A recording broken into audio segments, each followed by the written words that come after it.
Tudo bem? Bom dia, igreja. É um prazer muito grande poder retornar aqui à Igreja do Riacho. E a felicidade ela é múltipla. Por poder reencontrar muitos amigos, conhecidos, relembrar os momentos que nós vivemos juntos aqui, se eu não me engano, em 2017, por ocasião da Semana de Oração Jovem. E agradeço ao pastor Rafael, que é realmente meu melhor amigo, a família pastoral toda, a Gabi, o Samuel, a Lala, a Lulu. É um prazer sempre quando a gente pode estar juntos. E é bom que a gente faz isso bastante. E fico feliz também porque, pelo menos de maneira indireta, eu tive uma participação do pastor Rafael estar aqui hoje e ser o pastor de vocês. Porque por ocasião dessa semana de oração em 2017, durante a semana o irmão Breda, está aqui não? Não está. Mas o irmão Breda perguntou assim, pastor, você não tem alguma indicação para o próximo sábado de um pregador para vir aqui? E eu falei, tenho. Liga para ele lá, o pastor Rafael. Veio pregar no sábado seguinte, dali já surgiu o convite da semana de oração do ano seguinte, e hoje está aí, louvado seja Deus. E eu vou te dizer, pela maneira como ele me fala da igreja, como eles me falam da experiência que têm tido aqui, essa igreja tem sido uma bênção para eles, e a gente fica muito feliz. E por conhecê-lo, eu tenho certeza que tem sido uma bênção para vocês também. Então aproveitem bastante, porque eu faço a maior propaganda dele lá na Paulistana, tá? Então aproveitem bastante enquanto o pastor Rafael está aí. De fato, essa igreja foi muito abençoada e eles também. E que semana que a gente viveu, não é? Semana, principalmente o final de semana, de quinta-feira para cá. Acho que eu não falei de outra coisa. Eu achei que até que eu ia sonhar com o coronavírus ali, de tantas coisas que a gente teve que resolver. E como alguns pensamentos aparecem na internet, aí de fato o brasileiro é um ser que precisa ser estudado, né? Que criatividade. O brasileiro tem a capacidade de rir da desgraça, na cara dela. E eu não sei se você recebeu aí, mas eu recebi essa semana depoimento de alguém que estava na padaria tomando café da manhã e de repente entraram 2 pessoas de máscara ali na padaria. Foi um pânico geral. Até que eles anunciaram que era um assalto e tranquilizaram todo mundo. E aí o pessoal deu uma relaxada. A igreja não ficou de fora também, né? Diz que por 30 dias estão cancelados os hinos face a face, lado a lado e aperte a mão do seu irmão. Brasileiros, de fato, é um ser muito interessante, né? Mas só assim para a gente vencer tanta coisa, né? Os desafios que a vida apresenta para nós. Estou muito feliz por celebrar com vocês aqui o Dia do Jovem Adventista. Para aqueles que chegaram nessa etapa da vida recentemente, para aqueles que já são jovens há mais tempo, nós vamos refletir a respeito do propósito de Deus para a nossa vida, da maneira como nós podemos responder a esse chamado de Deus para o propósito que Ele tem para cada um de nós. E para isso, abra sua Bíblia aí no livro de Mateus, no capítulo 5. Nós vamos ler um verso aqui. Esse verso vai servir de base para toda a nossa reflexão, para tudo aquilo que a gente vai construir hoje aqui, pensando e refletindo.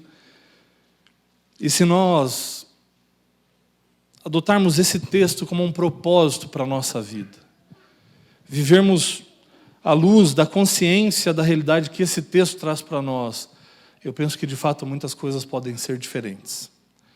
A nossa postura pode ser diferente diante do plano que Deus tem para nós. A nossa relação com as pessoas possivelmente será diferente também, em virtude disso. Mateus capítulo 5, versículo 16. E ele diz o seguinte: assim, brilhe também a vossa luz diante dos homens, para que vejam as vossas boas obras e glorifiquem a vosso Pai que está nos céus. Deus tem um propósito para você.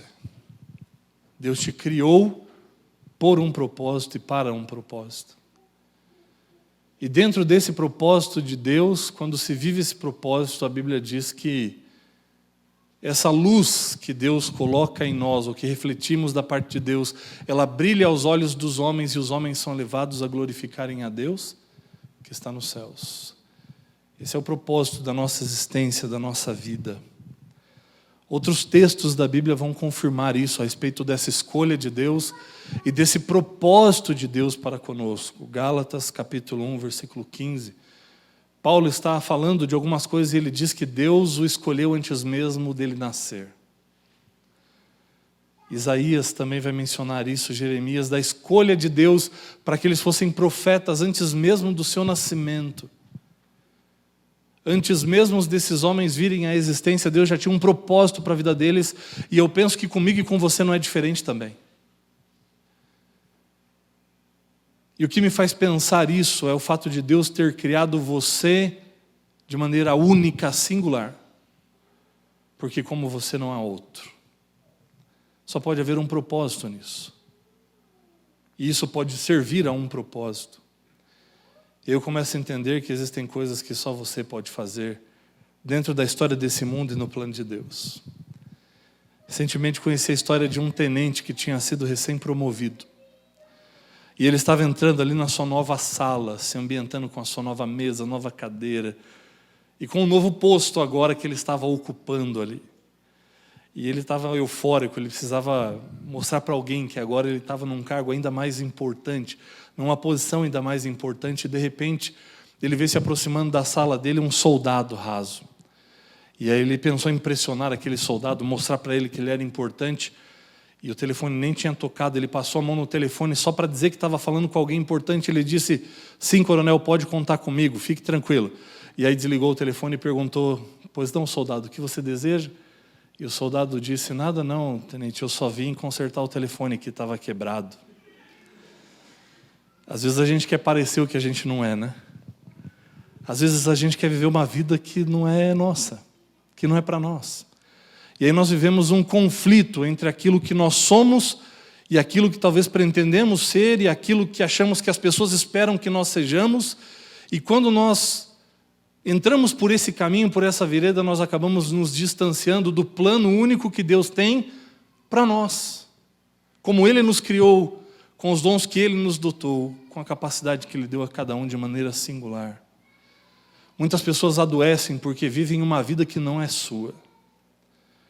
Porque muitas vezes adotam um modelo, um ideal, uma referência e acabam abrindo mão dos seus princípios, dos seus valores, dos seus conceitos, para poder viver a vida daquela outra pessoa, para poder participar um pouco das experiências de uma outra pessoa.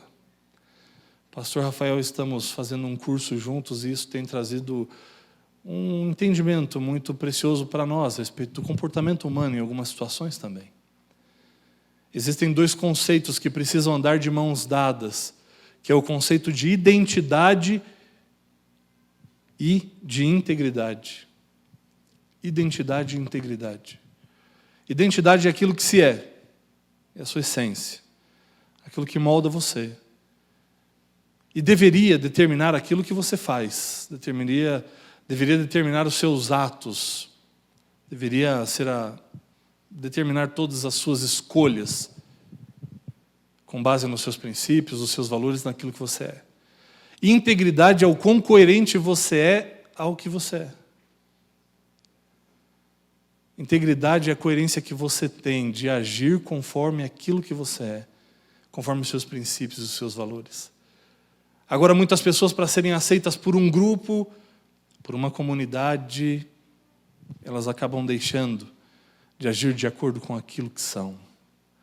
Abrem mão das suas convicções, dos seus valores, para tentarem se moldar às expectativas que os outros têm. Isso acaba adoecendo as pessoas, porque há um distanciamento da integridade com a identidade.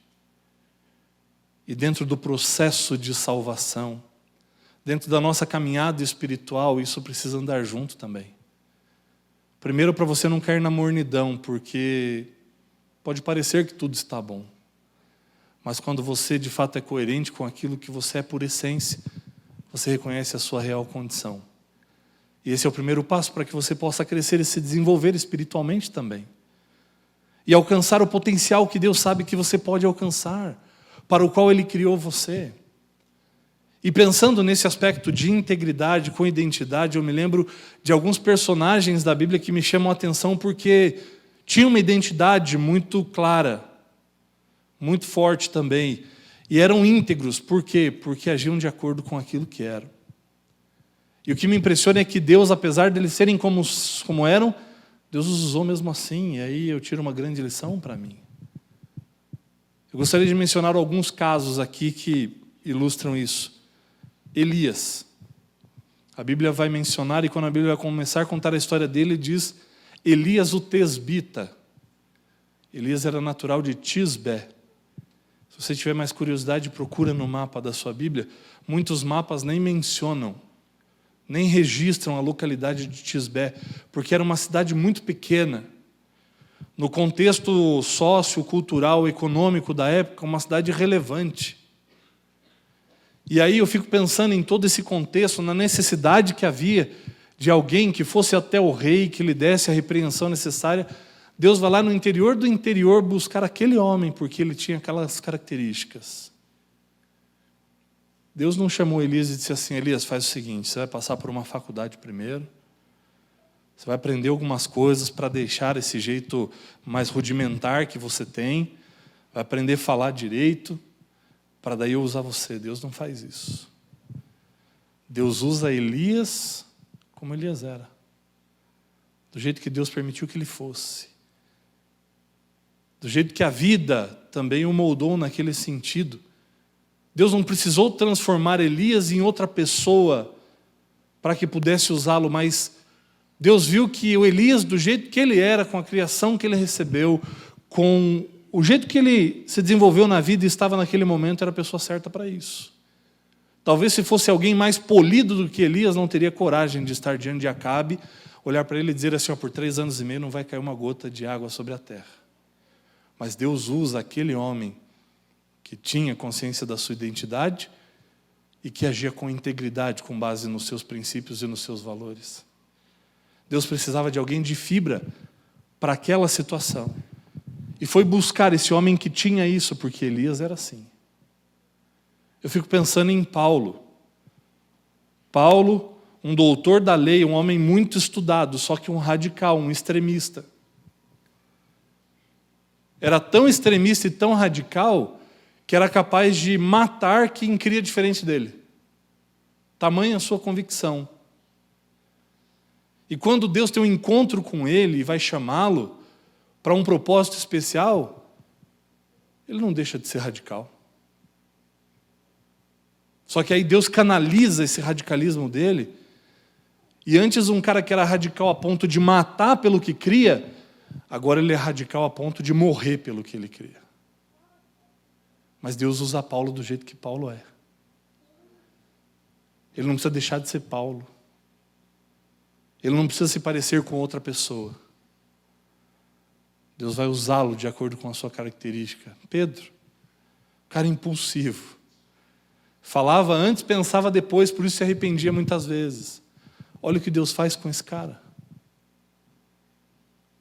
E quando Jesus tem um encontro com ele lá de novo, depois de ter ressuscitado, e faz as 3 perguntas: Pedro, tu me amas, tal?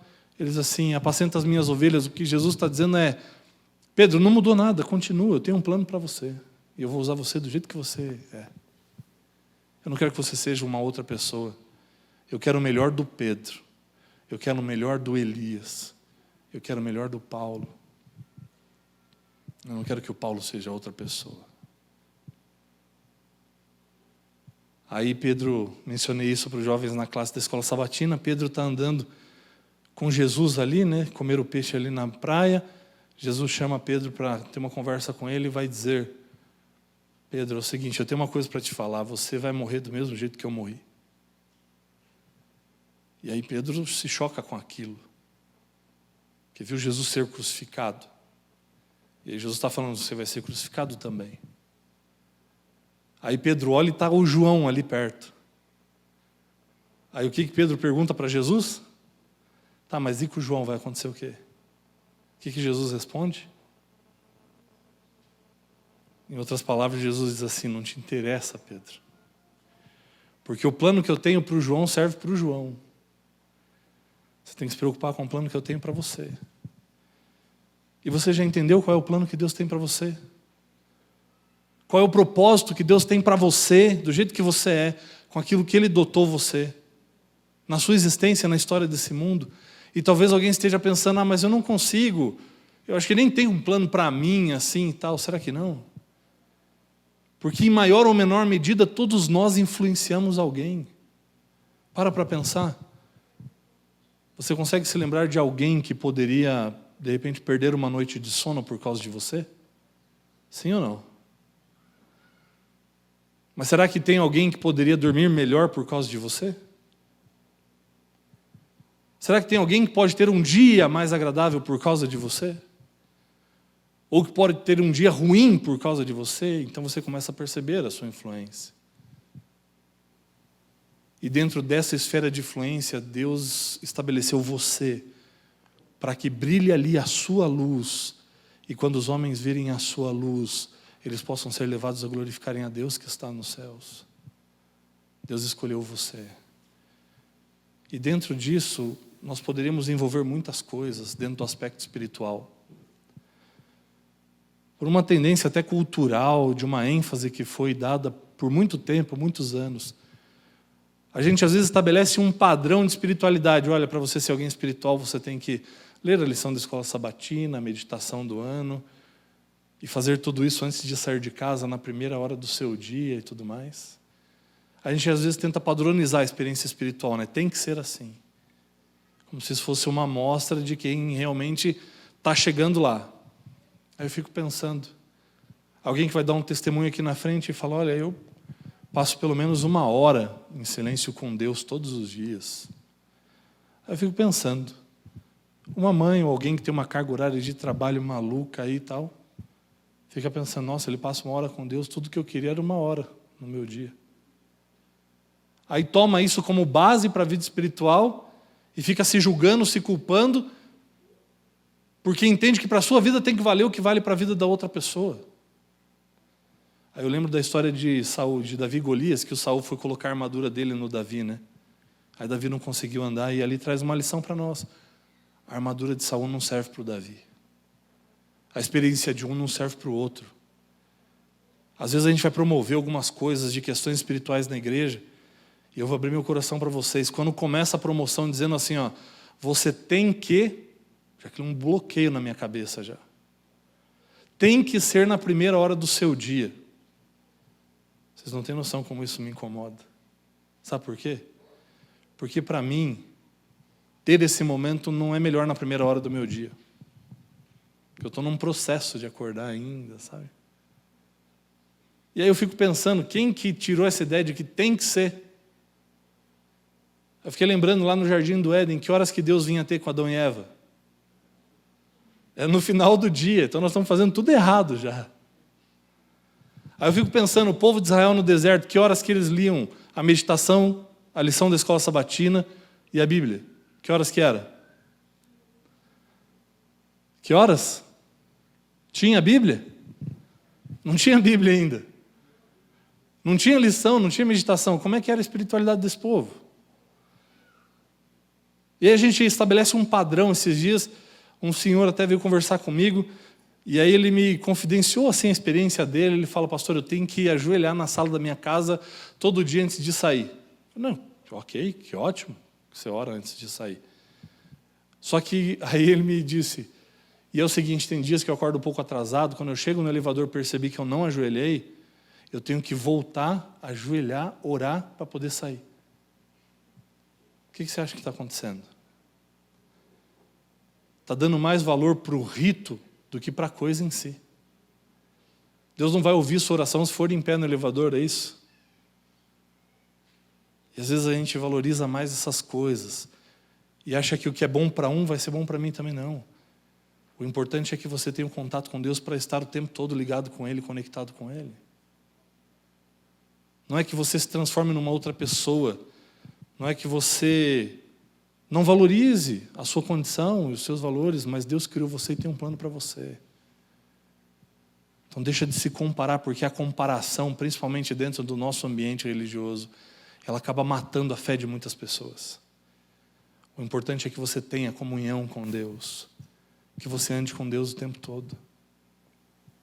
Agora tem gente que acha que se não fizer o ritual durante a semana, vai sair para o dia sem o seguro divino, né? desprotegido, descoberto. E não é isso. Deus tem um plano para você. É para você fazer brilhar a sua luz diante dos homens para que eles sejam levados a olharem para Deus e glorificarem a Deus. Mas para você cumprir o plano que Deus tem para você, você precisa escolher ser você. Quando Jesus voltar, Ele não vai perguntar assim, por que você não foi Elias? Por que você não foi Pedro, Paulo? Não, Ele vai perguntar por que você não foi o melhor que você poderia ter sido. Por que você não fez o melhor de acordo com aquilo que você poderia fazer? Porque Ele tem um plano para você. Eu trouxe uma foto, eu vou pedir para o pessoal lá da mídia colocar para nós. Essa foto ela é muito emblemática para mim, porque ela me traz também uma lição muito preciosa. Esses amigos aí que estão ao meu lado, eles são um quarteto lá da cidade de Rio Claro. E eu auxiliei a Igreja Central de Rio Claro por 3 anos, enquanto fazia o curso de teologia. E o rapaz que está ali imediatamente à minha direita, ele além de fisioterapeuta, ele é músico. Toca vários instrumentos. E em todos os programas de jovens que eu ia fazer ali em Rio Claro, ele acompanhava e sempre com o violãozinho dele tocava para nós ali. Um cara de uma capacidade tremenda. E eu ficava admirando a maneira como ele tocava o violão. E eu dizia para ele assim, poxa, Tiago, você podia me ensinar a tocar o violão, né? Acho tão legal, cara, quando você faz isso. E no meu último ano, auxiliando a igreja lá, era o ano da formatura, ele perguntou assim, pastor, você tem violão? Eu falei, não tenho. Eu falei, então nós vamos resolver isso aí para você. E ele me deu esse violão que está aí na minha mão. Pela foto, acho que não dá para você perceber os detalhes desse violão. Porque ali na foto ele está do mesmo jeito que ele me deu. Só que ele me deu faltando 2 cordas. No braço do violão estava trincado atrás.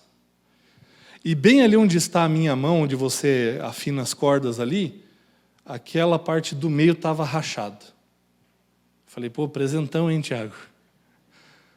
Enfim, mas cavalo dado, né?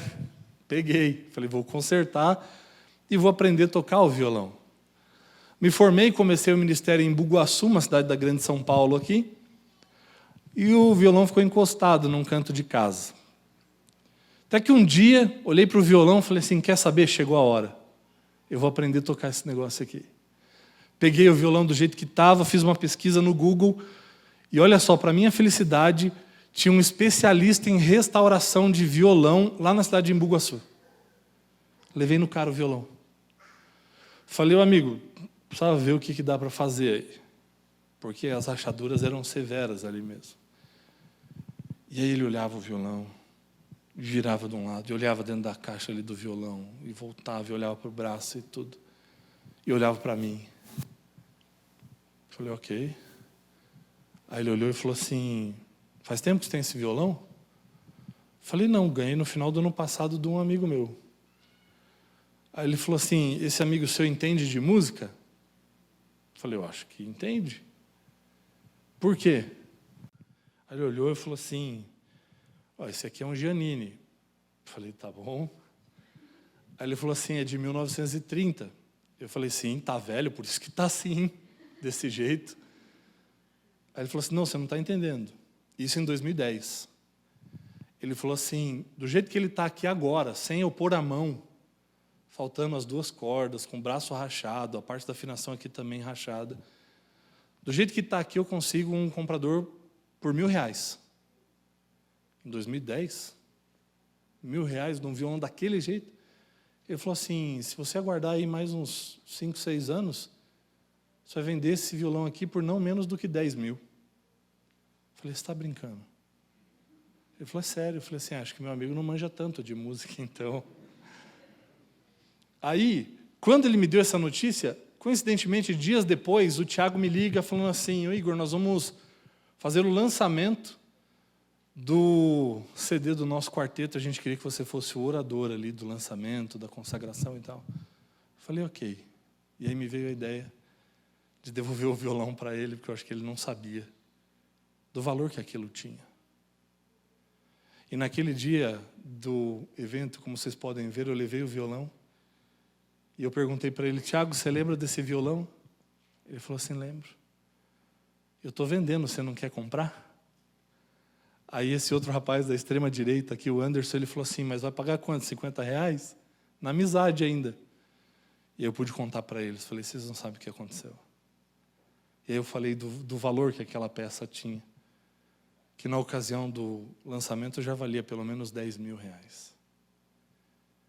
Falei: Tiago, quando você me deu, talvez você não tivesse a dimensão disso. A vida, a história, o uso judiou desse violão. Mas existe um valor nele que ninguém pode tirar. E aí eu fico olhando para esse violão, para essa foto. E olho para mim e para você hoje, eu fico pensando a mesma coisa. Você é um instrumento de Deus. E você foi criado por um propósito. E embora a vida muitas vezes nos machuque, nos violente, embora a vida às vezes arranque um pedaço, existe um valor que alguém colocou em você. E essa pessoa sabe o quanto você vale. Essa pessoa sabe qual é o valor que você tem. Não importa o que as pessoas digam, não importa o que a vida faça com você, você tem o seu valor. E Deus sabe qual é. E o desejo do coração de Deus é que você possa viver com a consciência desse valor. É que você possa entender que Deus criou você com um propósito. O salmista vai dizer lá no Salmo 139 que de uma maneira assombrosamente maravilhosa Deus te criou. Que Ele conhece você. E por isso Ele tem um propósito para a sua vida que só você pode cumprir, não outro. Por isso, jovens, eu queria que vocês se lembrassem disso hoje. Do valor que vocês têm nas mãos do Senhor. Para que, conscientes desse valor e do propósito que Deus entregou para vocês, vocês possam fazer brilhar a vossa luz diante dos homens. E que eles sejam levados a glorificar a Deus que está nos céus. Feche seus olhos. Querido Deus, muito obrigado, ó Pai, porque o Senhor nos criou com um propósito. Para cada jovem que está aqui, para cada pessoa, para cada irmão que está aqui, o Senhor tem um propósito para que eles sejam instrumentos nas suas mãos, para que eles sejam um canal de bênção para as pessoas, para que sejamos agentes do céu por onde quer que formos. Mas às vezes, ó Deus, a vida bate tanto em nós que nós nos esquecemos do valor que temos e de quão preciosos somos aos teus olhos. As comparações muitas vezes nos desanimam, ó Deus. As tentativas de agradar as pessoas nos frustram muitas vezes. Mas louvado seja o Senhor, porque o Senhor conhece qual é a nossa essência. E apesar disso, o Senhor olha para nós e vê não tanto quanto estamos ou como estamos, mas o Senhor vê aquilo que nós podemos nos tornar nas suas mãos. E é por isso que nós queremos colocar em tuas mãos nesse momento o nosso coração, para que o Senhor, ó Deus, possa nos desenvolver plena e completamente, para que possamos ser aquilo que o Senhor sabe que podemos nos tornar nas tuas mãos, e que assim possamos cumprir o propósito pelo qual viemos à existência.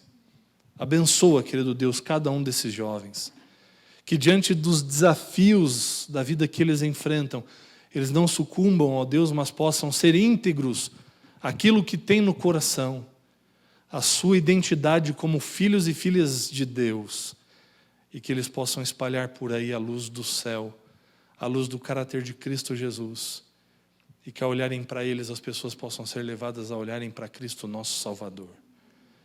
Fica conosco, ó Deus, abençoa cada um de nós e cumpra em nós o teu propósito em nome de Cristo Jesus. Amém, Senhor.